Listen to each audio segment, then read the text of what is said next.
नमस्कार दोस्तों, स्वागत है आपका एक नई कहानी में। और यह कहानी बहुत ही इंटरेस्टिंग होने वाली है, तो इसलिए इस कहानी को पूरा अंत तक जरूर सुनें। आज रचना के मन में अपने पिता और सौतेली माँ के प्रति नफरत कूट कूट कर भरी थी। वह घर लौटना ही नहीं चाहती थी, क्योंकि सौतेली माँ की कल्पना मात्र ही उसे भीतर तक हिला देती थी। अब रचना को महसूस हो रहा था कि उसको 8 माह पहले एक योजना के तहत ही घर से बाहर भेजा गया था। दूसरे शब्दों में, उसके अपनों ने ही उसे धोखे में रखा था। धोखा भी ऐसा कि रिश्तों पर से भरोसा ही डगमगा जाए।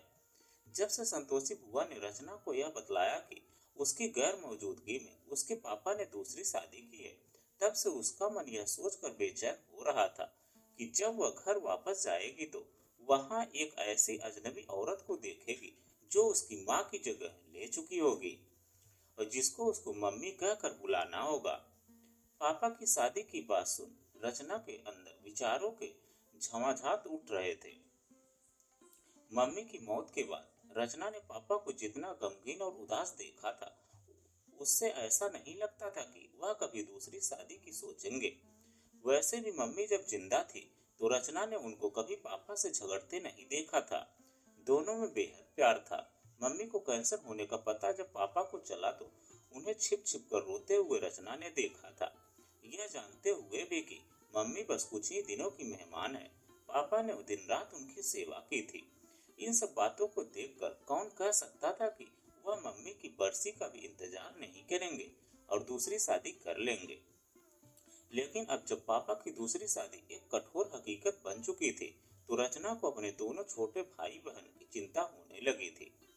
बहन कविता से कहीं अधिक चिंता रचना को अपने छोटे भाई शिवा की थी, जो 6वीं कक्षा में पढ़ रहा था।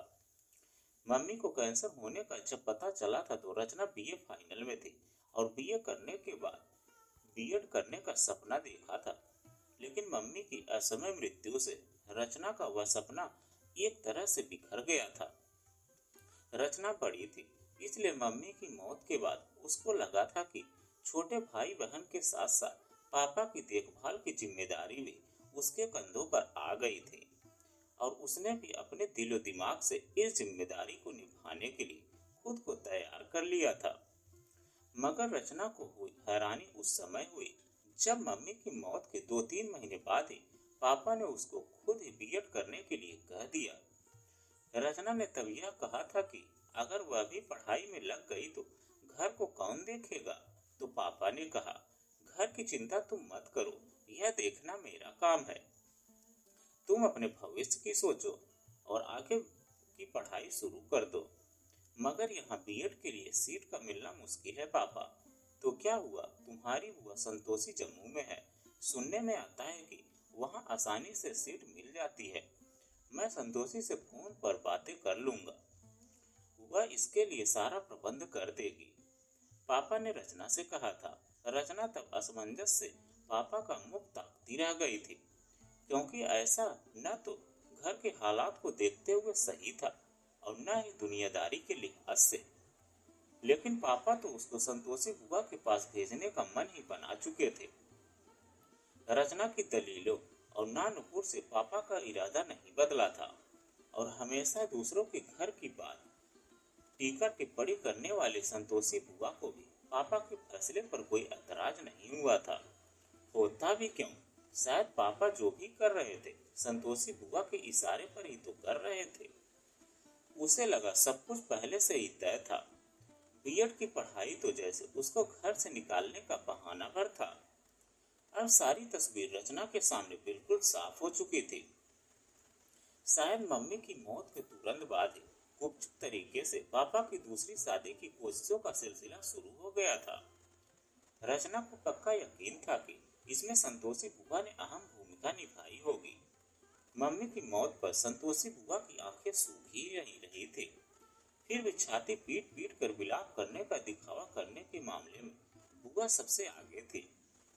एक तो वैसे भी संतोषी बुआ का रिश्ता दिखावे का था, दूसरे मम्मी से बुआ की कभी बनी ही नहीं थी। उनके रिश्ते में खटास रही थी। इस खटास की वजह अतीत की कोई घटना हो सकती थी, इसके बारे में रचना को कोई जानकारी न थी। लगता तो ऐसा है कि मम्मी के कैंसर होने की बात जानते ही संतोषी बुआ ने दोबारा भाई का घर बसाने की बात सोचनी शुरू कर दी थी। तभी तो जब तब इशारों इशारों में बुआ अपने अंदर की इच्छा यह कहकर जाहिर कर देती कि औरत के बगैर घर कोई घर नहीं होता। पापा ने भी शायद दोबारा शादी के लिए संतोषी बुआ को मौन स्वीकृति ही दी। तभी तो योजनाबद्ध तरीके से सारी बात महीनों में ही सिरे चढ़ गई थी। चूंकि मैं बड़ी व समझदार हो गई थी, मुझसे बगावत का खतरा था, इसलिए मुझे बीएड की पढ़ाई के लिए बहाने बड़ी खूबसूरती से घर से बाहर निकाल दिया गया था। पापा की दूसरी शादी करवा कर वापस आने के बाद संतोषी बुआ रचना के साथ ठीक से आंख नहीं मिला पा रही थी और तरह तरह से सफाई देने की कोशिश कर रही थी। किंतु अब रचना को बुआ की हर बात में केवल झूठ और मक्कारी नजर आने लगी थी। इसलिए उसके मन में बुआ के प्रति नफरत की एक भावना बन गई थी। फूफा शायद रचना के दिल के हाल को बुआ से ज्यादा बेहतर समझते थे, इसलिए उन्होंने नपे तुले शब्दों में उसको समझाने की कोशिश की थी। मैं तुम्हारे दिल की हालत को समझता हूँ बेटी, मगर जो भी है हकीकत है, अब तुम्हें उसको स्वीकारना ही होगा। नए रिश्तों से जुड़ना बड़ा मुश्किल होता है, लेकिन उससे भी मुश्किल होता है पहले वाले रिश्तों को तोड़ना। इस सच को भी तुम्हें समझना होगा। घर जाने के बारे में रचना जब भी सोचती, नर्वस हो जाती। उसके हाथ पांव शिथिल पड़ने लगते। कैसा अजीब लगेगा जब वो मम्मी की जगह पर एक अजनबी और अनजान औरत को देखेगी। वह औरत कैसी होगी और किस उम्र की थी, रचना नहीं जानती, मगर वह उसकी सौतेली माँ बन चुकी थी। यह एक हकीकत थी। सौतेली माँ का अर्थ रचना अच्छी तरह से जानती थी और ऐसी माँओं के बारे में बहुत सी बातें उसने सुन भी रखी थी। अपने से ज्यादा उसे छोटे भाई बहन की चिंता थी। वह नहीं जानती थी कि सौतेली माँ उसके साथ कैसा व्यवहार कर रही होंगी। संतोषी बुआ रचना से कह रही थी कि वह एक बार घर हो आए और अपनी नई मम्मी को देख ले, लेकिन रचना ने बुआ की बात पर अधिक ध्यान नहीं दिया, क्योंकि अब उनकी अच्छी बात भी उसे जहर लगती थी। इस बीच पापा का 3-4 बार फोन आया था, पर रचना ने उनसे बात करने से मना कर दिया था। संतोषी बुआ ने रचना पर घर जाने और पापा से फोन पर बात करने का दबाव बनाने की कोशिश की, तो उसने बुआ को सीधी धमकी दे डाली। बुआ, अगर आप किसी बात के लिए मुझे ज्यादा परेशान करेंगी तो सच कहती हूँ, मैं इस घर को भी छोड़कर कहीं चली जाऊंगी और फिर कभी वापस नजर नहीं आऊंगी। रचना की इस धमकी से बुआ थोड़ा डर गई थी। इसके बाद उन्होंने रचना पर किसी बात के लिए जोर देना ही बंद कर दिया था।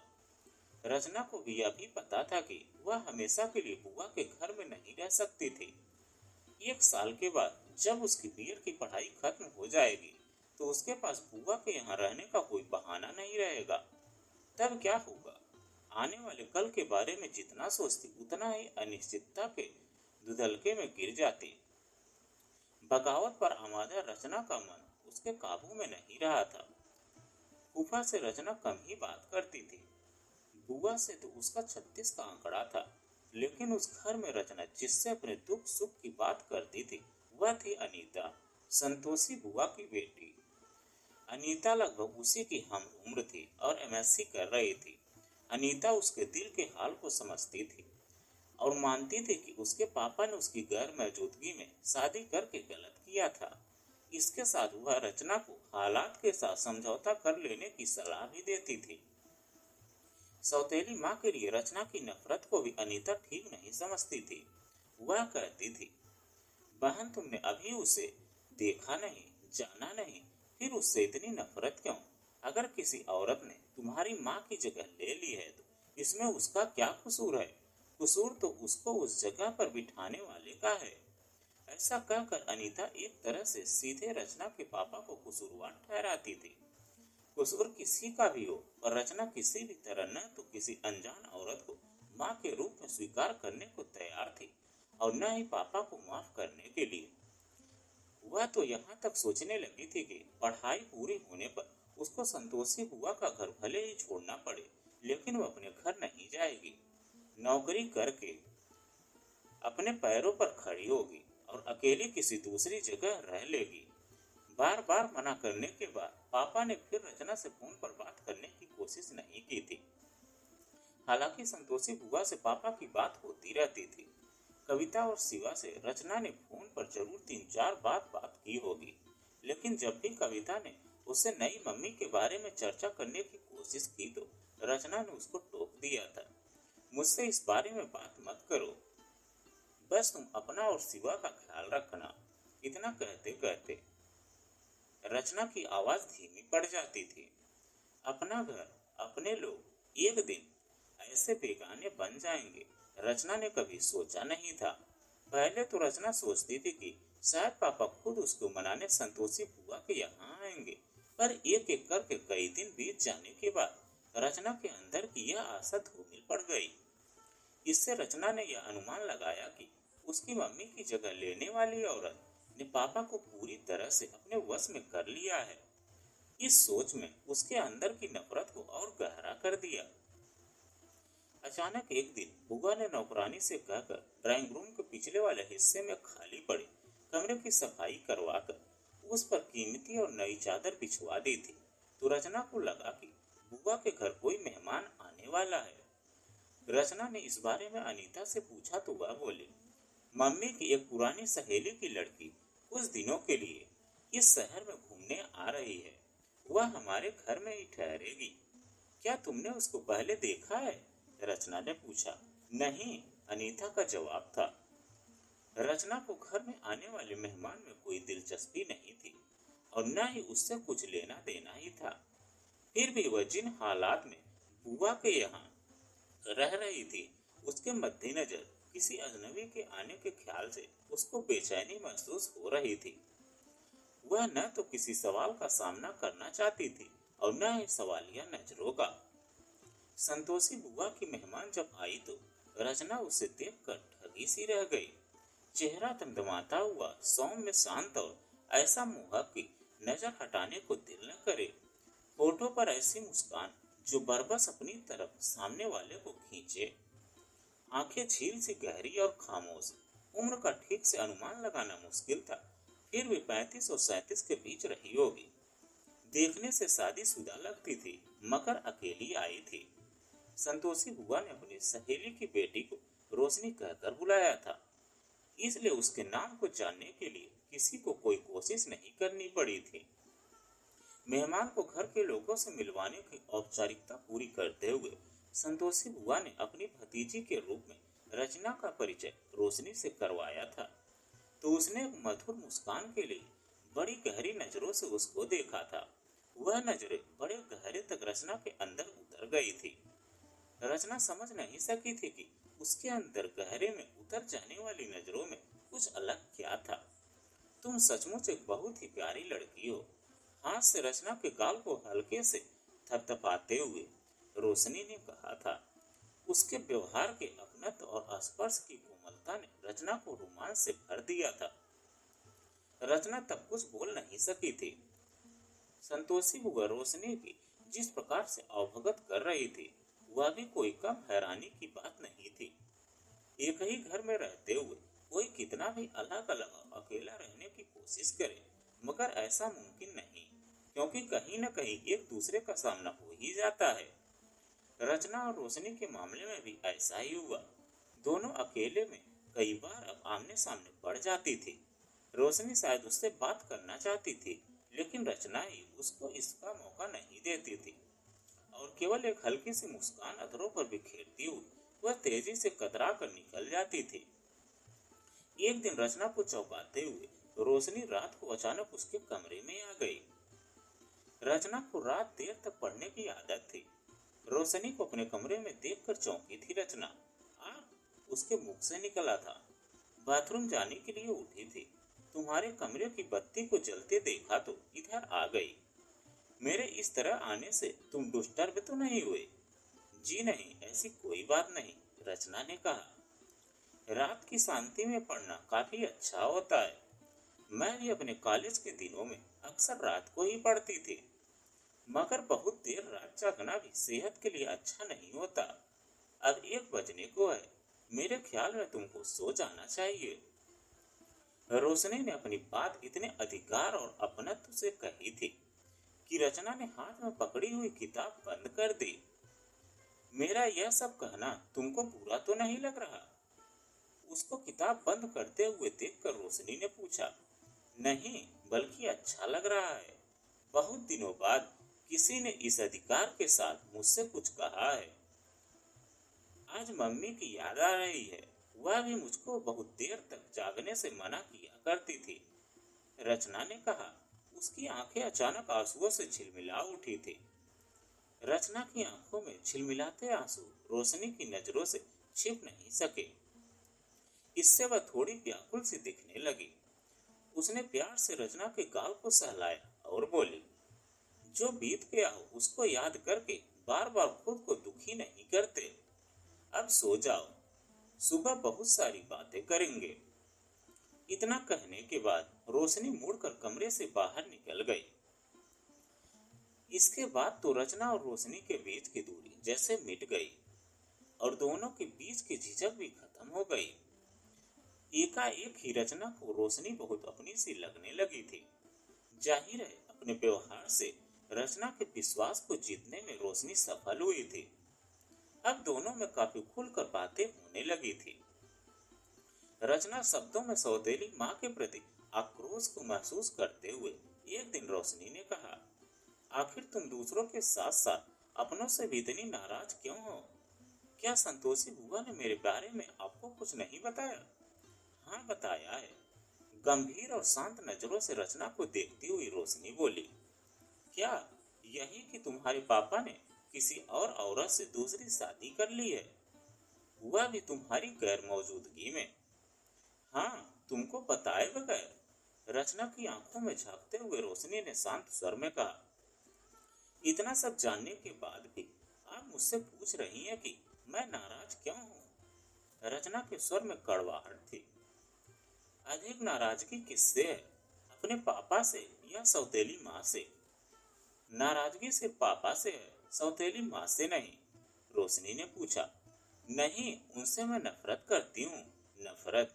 क्या तुमने अपनी सौतेली माँ को देखा है या उनसे कभी मिली हो? रोशनी ने पूछा। नहीं, फिर सौतेली माँ से नफरत क्यों? नफरत तो हमेशा बुरे इंसानों से की जाती है ना, रोशनी ने कहा। सौतेली माएँ बुरी ही होती हैं, अच्छी नहीं होती।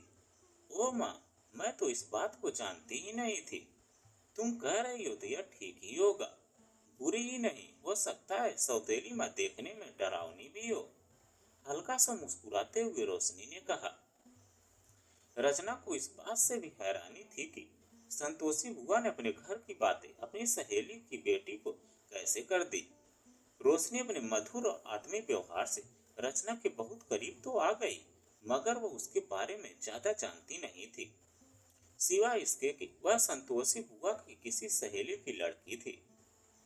फिर एक दिन रचना ने उससे पूछ ही लिया, आपकी शादी हो चुकी है? हाँ, रोशनी ने कहा। फिर आप अकेली यहाँ क्यों आई हैं? अपने पति को भी साथ में लाना चाहिए था। वह साथ नहीं आ सकते थे? क्यों? रचना ने पूछा। क्योंकि कोई ऐसा काम था जो उनके साथ रहने से मैं नहीं कर सकती थी, बड़ी गहरी और मुस्कान के साथ रोशनी ने कहा। ऐसा कौन सा काम है? रचना ने भी पूछा, लेकिन रोशनी जवाब में केवल मुस्कुराती रही और कुछ बोली नहीं। अब पढ़ाई के लिए रचना जब भी ज्यादा रात तक जागती तो रोशनी उसके कमरे में आ जाती और अधिकार पूर्वक उसके हाथ से किताब पकड़कर एक तरफ रख देती। वह उसको सोने के लिए कहती। रचना भी छोटे बच्चे की तरह चुपचाप बिस्तर पर लेट जाती। अच्छी लड़की कहते हुए रोशनी अपना कोमल हाथ उसके माथे पर फेरती और बत्ती बंद करके कमरे से बाहर निकल जाती। रोशनी रचना की कुछ नहीं लगती थी, फिर भी कुछ ही दिनों में वह रचना को इतनी अपने लगने लगी थी कि उसको बार बार मम्मी की याद आने लगी थी। ऐसा क्यों हो रहा था वह स्वयं नहीं जानती थी। एक दिन अनीता ने रचना को यह बताया कि रोशनी अगले दिन सुबह की ट्रेन से वापस अपने घर जा रही है, तो उसको एक धक्का सा लगा था। आपने मुझको बताया नहीं कि आप कल जा रही हैं? मिलने पर रचना ने रोशनी से पूछा। मेहमान कहीं हमेशा नहीं रह सकते, उनको एक न एक दिन अपने घर जाना ही पड़ता है। रचना का मुंह उदासी की बदलियों में घिर गया। अब जिस काम से आई थी, क्या वह पूरा हो गया? रचना ने पूछा तो उसकी आवाज में उदासी थी।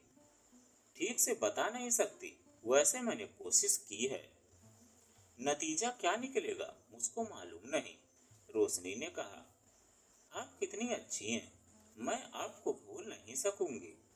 रोशनी के हाथों को अपने हाथ में लेते हुए रचना ने उदास स्वर में कहा। शायद मैं भी नहीं, रोशनी ने जवाब में कहा। क्या हम दोबारा कभी मिलेंगे? रचना ने पूछा। भविष्य के बारे में कुछ बताना मुश्किल है और दुनिया में संयोगों की कमी भी नहीं है। रचना के हाथों को दबाते हुए रोशनी ने कहा। रवानगी से पहले रात को रचना के कमरे में रोशनी आई तो वह बहुत गंभीर थी। उसकी तरफ देखकर रोशनी बोली, जाने से पहले मैं तुमको कुछ समझाना चाहती हूँ। मेरी बात पर अमल करना, न करना तुम्हारी मर्जी होगी। जीवन के सच से मुंह मोड़ना और हालात का सामना करने के बजाय उससे दूर भागना समझदारी नहीं है। जिसको तुमने देखा नहीं, जाना नहीं, उसके लिए नफरत क्यों? नफरत इसलिए क्योंकि उसके साथ सौतेली शब्द जुड़ा है। प्यार और नफरत करने का तुमको हक है, किंतु तब तक नहीं जब तक तुम किसी को देख या जान न लो। अगर तुम्हारे पापा ने किसी दूसरी औरत से शादी करके तुम्हारा दिल दुखाया है तो इसका मतलब यह नहीं कि तुम अपने घर पर अपना हक छोड़ दो। तुमको परीक्षाएं देने के बाद अपने घर वापस जाना ही है, यह पक्का इरादा कर लो। अपनों पर नाराज हुआ जाता है, उनको छोड़ा नहीं जाता। रही बात तुम्हारे पापा के साथ शादी करने वाली दूसरी औरत, मेरा मतलब तुम्हारी सौतेली माँ से है। एक बार उसको भी देख लेना। अगर वह सचमुच तुम्हारी सोच के मुताबिक पूरी हो तो उसको घर से बाहर का रास्ता दिखाने का इंतजाम कर लेना। इसके लिए तुमको अपने पापा से भी झगड़ना पड़े तो कोई हर्ज नहीं है। जब रोशनी अपनी बात कह रही थी तो रचना हैरानी से उसके चेहरे को देख रही थी। रोशनी की बातों से उसको एक बल मिल रहा था। रचना को लग रहा था रोशनी ठीक कह रही है, वह अपना घर क्यों छोड़े? उसको हालात का सामना करना चाहिए था। फिर उस औरत से नफरत कैसी, जिसे अभी उसने देखा भी नहीं था। अगले दिन सुबह रोशनी चली गई। कुछ भी नहीं होते हुए रोशनी कुछ दिनों में ही अपने पन का जो कोमल स्पर्श रचना को करवा गई थी, उसको भूलना मुश्किल था। यही नहीं, वह रचना की दिशाहीन जिंदगी को एक दिशा भी दे गई थी। परीक्षाओं के शुरू होते ही रचना ने संतोषी बुआ के घर जाने की बात कह दी और थोड़ा थोड़ा करके अपना सामान पैक करना शुरू कर दिया। और परीक्षाएं खत्म होते ही रचना अपने घर को रवाना हुई तो संतोषी बुआ खुद उसको बस में बैठाने के लिए बस अड्डे पर आई थी। बस जब चल पड़ी तो रचना के मन में कई सवाल बुलबुले बनकर उभरने लगे कि पापा उसका सामना कैसे करेंगे, उसका सौतेली माँ से सामना कैसे होगा, वह कैसा व्यवहार करेंगी। रचना जानती थी कि उसको बस में बिठाने के बाद बुआ ने फोन पर इसकी सूचना पापा को दे दी होगी। शायद घर में उसके आने का सब इंतजार कर रहे होंगे। सामान का बैग हाथ में ले घर के दरवाजे के अंदर दाखिल होते ही एक बार तो रचना को ऐसा लगा था कि किसी बेगानी जगह पर आ गई है। उसके पापा ड्राइंग रूम में इंतजार में बैठे ही थे।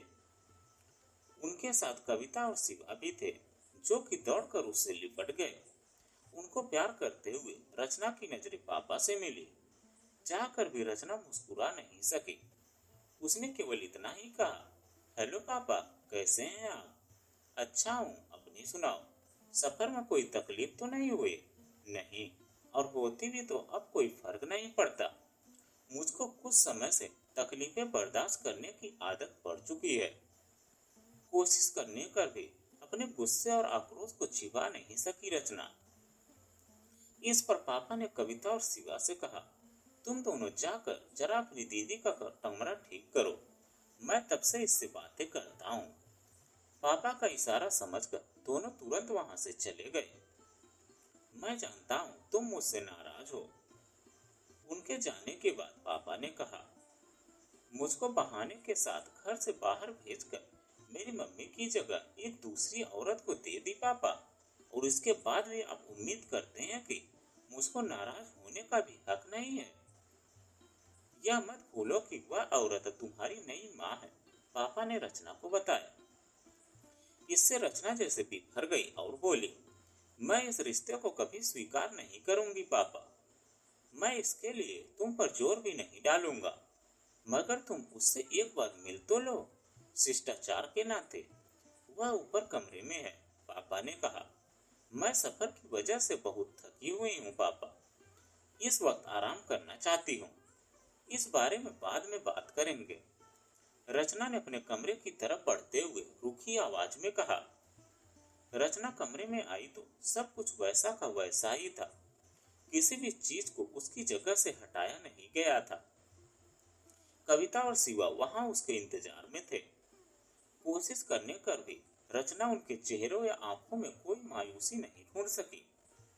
इसका अर्थ था कि उन्होंने मम्मी की जगह लेने वाली औरत को स्वीकार कर लिया था। तुम दोनों की पढ़ाई कैसी चल रही है? रचना ने पूछा। एकदम फर्स्ट क्लास दीदी, कविता ने जवाब दिया। और तुम्हारी नई मम्मी कैसी हैं? रचना ने टटोलने वाली नजरों से दोनों की ओर देखकर पूछा। बहुत अच्छी दीदी। तुमने माँ को नहीं देखा? कविता ने पूछा। नहीं, क्योंकि मैं देखना ही नहीं चाहती, रचना ने कहा। ऐसी भी क्या बेरुखी दीदी, नई मम्मी तो रोज ही तुम्हारी बातें करती हैं। उनका कहना है कि तुम बेहद मासूम और अच्छी हो। जब मैंने कभी उनको देखा नहीं, उनसे कभी मिली नहीं, तब उन्होंने मेरे अच्छे और मासूम होने की बात कैसे कह दी? ऐसी मीठी और चिकनी चुपड़ी बातों से कोई पापा को और तुमको खुश कर सकता है, पर मुझे नहीं, रचना ने कहा। रचना की बातें सुनकर कविता और शिवा एक दूसरे का चेहरा देखने लगे। उनके चेहरे के भावों को देखकर रचना को ऐसा लगा था कि उनको उसकी बातें ज्यादा अच्छी नहीं लगी थी। कविता से चाय और साथ में कुछ खाने के लिए लाने को कहकर रचना हाथ को धोने और कपड़े बदलने के लिए बाथरूम में चली गई। सौतेली माँ को लेकर रचना के अंदर कसमकस जारी थी। आखिर तो उसका सामना सौतेली माँ से होना ही था। एक ही घर में रहते हुए ऐसा संभव नहीं था कि उसका सामना ना हो। कविता चाय के साथ नमकीन लेकर भी आई। भूख के साथ सफर की थकान थी, सो थोड़ा खाने और चाय पीने के बाद रचना थकान मिटाने के लिए बिस्तर पर लेट गई। मस्तिष्क में विचारों के चक्रवात के चलते रचना कब सो गई, उसको इसका बात का भी पता नहीं चला। रचना ने सपने में देखा कि मम्मी अपना हाथ उसके माथे पर फेर रही है। नींद टूट गई, पर बंद आंखों में इस बात का एहसास होते हुए भी कि मम्मी अब इस दुनिया में नहीं है। रचना ने उसका स्पर्श सूख लिया। फिर अचानक ही रचना को लगा कि हाथ का वह कोमल स्पर्श सपना नहीं बल्कि हकीकत है। कोई वास्तव में ही उसके माथे पर धीरे धीरे अपना कोमल हाथ फेर रहा था। चौंकते हुए रचना ने अपनी बंद आंखें खोल दी। आंखें खोलते ही उसको जो चेहरा नजर आया वह विश्वास करने वाला नहीं था। वह अपनी आंखों को बार बार मलने को विवश हो गई। थोड़ी देर में रचना को जब लगा कि उसकी आंखें जो देख रही हैं वही सच है, तो वह बोली, आप? दरअसल रचना की आंखों के सामने रोशनी का सौम्य और शांत चेहरा था। गंभीर नजरें और अधरों पर मुस्कुराहट। हाँ, मैं। बहुत हैरानी हो रही है ना मुझको देखकर? होनी भी चाहिए। किस रिश्ते से तुम्हारे सामने हूँ, यह जानने के बाद शायद इस हैरानी की जगह नफरत ले ले, रोशनी ने कहा। मैं आपसे कैसे नफरत कर सकती हूँ, रचना ने कहा। मुझसे नहीं, लेकिन अपनी माँ की जगह लेने वाली एक बुरी औरत से तो नफरत कर सकती हो। वह बुरी औरत मैं ही हूँ। मैं ही हूँ तुम्हारी सौतेली माँ, जिसकी शक्ल देखना भी तुमको गंवारा नहीं है। बिना देखे और जाने ही जिससे तुम नफरत कर रही हो मैं आज वह नफरत तुम्हारी इन आंखों में देखना चाहती हूँ। जब पहले हम मिले थे उस समय तुमको मेरे साथ अपने रिश्ते की जानकारी नहीं थी, पर मैं सब जानती थी। तुमने सौतेली माँ के कारण घर आने से इनकार कर दिया था, किंतु सौतेली माँ होने के बाद भी मैं अपनी इस रूठी हुई बेटी को देखे बिना नहीं रह सकती थी। इसलिए अपनी असली पहचान को छिपाकर मैं तुमको देखने चल पड़ी थी। तुम्हारे पापा, तुम्हारी बुआ ने भी मेरा पूरा साथ दिया। भाभी को सहेली की बेटी बताकर अपने घर में रखा। मैं अपनी बेटी के साथ रही, उसको यह बताए बगैर कि मैं ही उसकी सौतेली माँ हूँ, वह माँ जिससे वह नफरत करती है। याद है तुमने मुझसे कहा था कि मैं बहुत अच्छी हूँ। तब तुम्हारी नजर में हमारा कोई रिश्ता नहीं था। रिश्ते तो प्यार के होते हैं, वह सगे और सौतेले कैसे हो सकते हैं। फिर भी इस हकीकत को झुठलाया नहीं जा सकता कि मैं माँ जरूर हूँ लेकिन सौतेली हूँ। तुमको मुझसे नफरत करने का हक है। सौतेली माँ होती ही है नफरत और बदनामी झेलने के लिए। रोशनी की आवाज में उसके दिल का दर्द था। नहीं सौतेली आप नहीं, सौतेली तो मैं हूँ, जिसने आपको जाने बिना ही आपको बुरा समझा और आपसे नफरत की। मुझको अपने आप पर शर्म आ रही है। क्या आप अपनी इस नादान बेटी को माफ नहीं करेंगी? आंखों में आंसू लिए रोशनी की तरफ देखती हुई रचना ने कहा। हट पगली कहेगी, रोशनी ने छिड़कते वाले अंदाज से कहा और रचना का सिर अपनी छाती से लगा लिया। प्रेम के स्पर्श में सौतेलापन नहीं होता, यह रचना को महसूस हो रहा था। कोई भी रिश्ता हमेशा बुरा नहीं होता, बुरी होती है किसी रिश्ते को लेकर बड़ी परंपरागत भ्रांतियां, और कुछ सौतेले तो अपने से बढ़कर होते हैं। तो दोस्तों यह कहानी आपको कैसी लगी कमेंट में लिखकर जरूर बताइएगा। अगर आप हमारे चैनल पर नए हैं प्लीज चैनल को सब्सक्राइब कीजिएगा और वीडियो को एक लाइक कीजिएगा।